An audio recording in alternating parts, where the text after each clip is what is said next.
I think maybe pretty much all of us in here, at least most of us, grew up Catholic.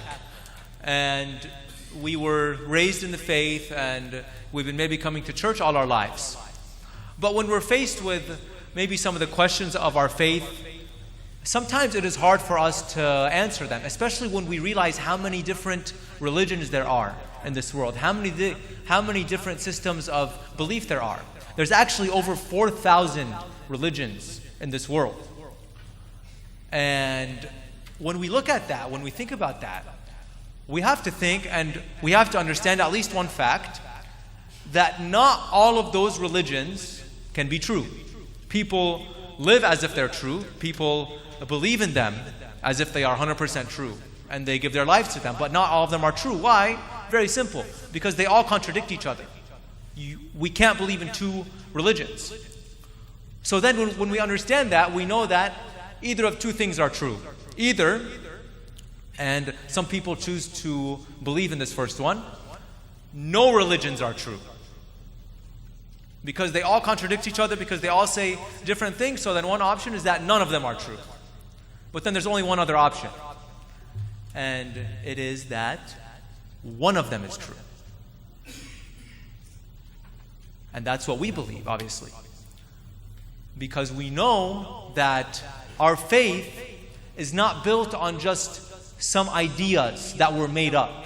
Our faith is built on reality, on what actually happened in this world.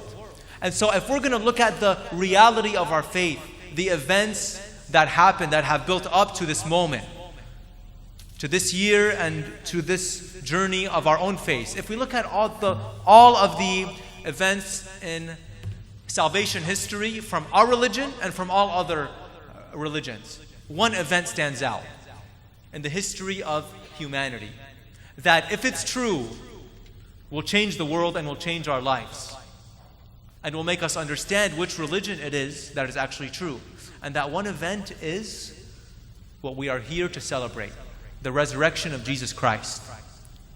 Why is it the greatest event in human history? Why do we put so much emphasis on the resurrection of Christ? Because if He just died on the cross, then we'd have faith in a dead man. And everything He said would not be true, because He did claim that He would rise from the dead. He did claim that He was God Himself. And many other men were crucified on the cross.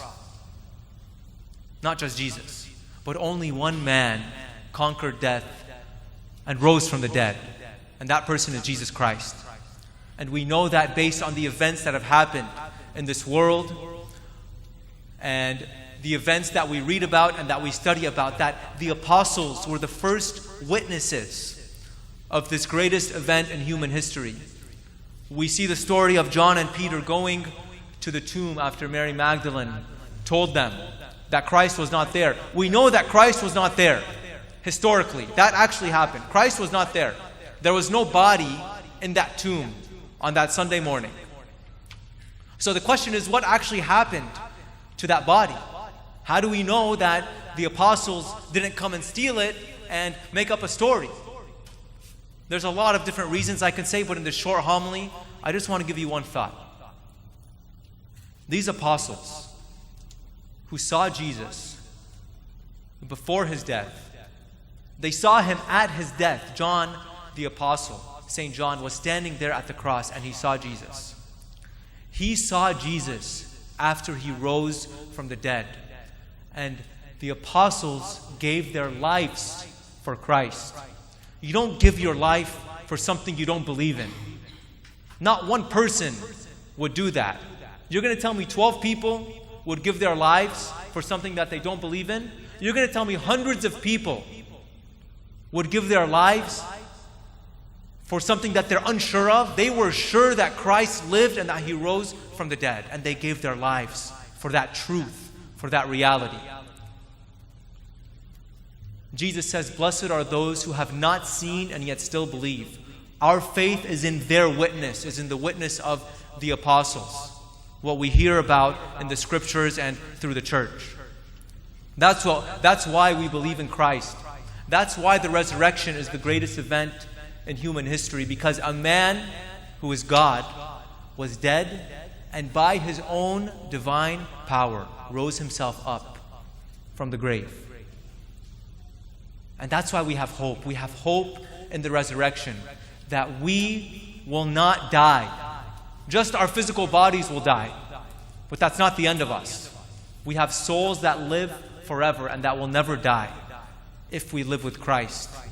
St. Paul says, as we heard in the epistle reading, if we die with Christ, we will rise with him.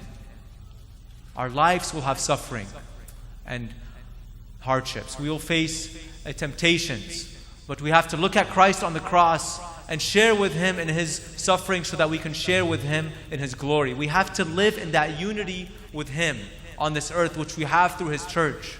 Christ gives us the opportunity to live in complete unity with him. Imagine being with somebody that you love, and how great of a joy that is, that there's no other physical pleasure that can satisfy you more than being with your loved ones. Our souls are meant to be with God. Whether we feel it or not, whether we know it or not, our souls are meant to be with him who is our creator. And he came down to this earth. He took our sin upon himself and he overcame all sin and death. And he gave us the opportunity to live in unity with him. So that's why here we have the body of Jesus Christ present at every single Mass. And if we believe that he rose from the dead, then we believe in all of this. And if he did not rise from the dead, I'll be the first one to say I will not believe in anything. But he did rise. And so because he did rise, this is all true.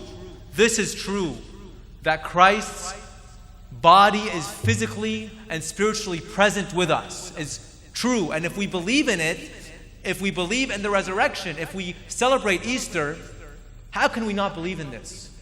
How can we not show our faith in Christ by our actions? How can we hurt others when we know that Christ is in everybody? How can we not live our faith to the fullest by his grace? That's what we ask Jesus for every day and every moment of our lives, to live in that unity with him. We share in his life and he with us, so that he can give us his grace, and then by his grace we can have that life of salvation.